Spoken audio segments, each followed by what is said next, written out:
بنصو عليكم وعلى اللي خلفوكم. بجد بجد الإرهاب سفاجي كتير، واو فظيعين. في فرنسا دعوا لمسيرة كبيرة لمناهضة الإرهاب بمشاركة عدد من قادة الدول حول العالم. وبما أنه إحنا عرب متمسكين بعاداتنا وتقاليدنا، يعني اللي بتأكد هذه العادات بتأكد على ضرورة مشاركة الآخرين أفراحهم وأطراحهم. فالسلطة طلعت بوفد رسمي ومش بس رسمي برئاسة رئيس السلطة أبو مازن للمشاركة في هذه المسيرة اللي سموها مسيرة المليونية ضد الإرهاب. شيء جميل جدا يعني انك انت تروح هيك على فرنسا، خاصة انه فرنسا صوتت لنا قبل كم يوم، وزي ما بيقول المثل اللي بتطلع لك بعين بتطلع له بعينتين. وهيك ابو مازن راح رن على الرئيس الفرنسي واكد الى وقوف القيادة والشعب الى جانب فرنسا الصديقة. الصديقة الله يستر على ايش بتلمح يعني لانه بصراحة يعني بصراحة من يوم ما صرتوا دولة بدون عضو وانتوا وضعكم بالمرة مش مريحني. شو الصديقة أحباء تواصل. المهم في نفس الاتصال أكد رئيس السلطة أبو مازن على الوقوف لجانب فرنسا الصديقة في مواجهة هذا الإرهاب الذي لا دين له. لا دين له.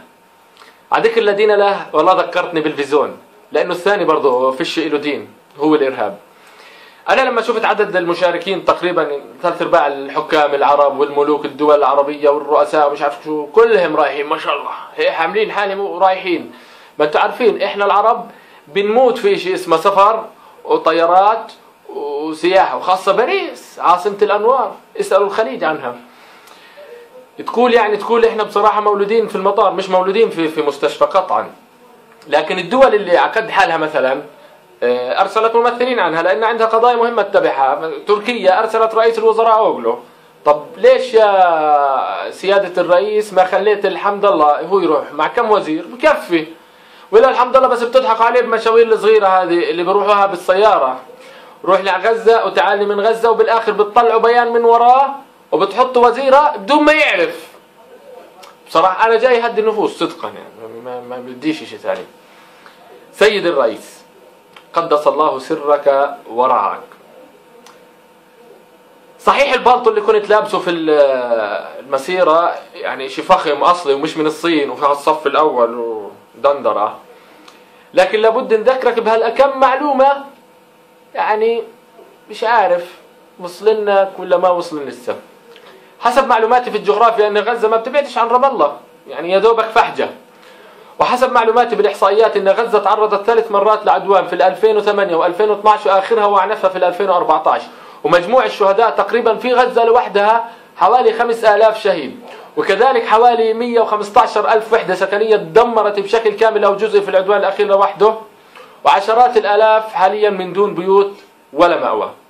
ومعلوماتي بالتاريخ بتقول أن غزة محاصرة تقريبا من 9 سنوات.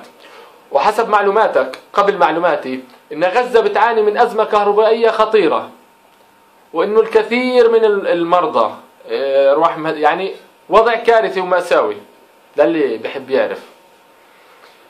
وما بعرف إذا بتعرف ولا لسه يا سيادة الرئيس إن في طفلين وهم رهف أبو عاصي والرضيع عادل اللحام اللي عمره 2 شهر، وكذلك صياد اسمه أحمد اللحام، كلهم من غزة استشهدوا بفعل البرد القارس بحكم إن بيوتهم مدمرة بشكل كامل أو جزئي أو ما عندهم بيوت أصلا.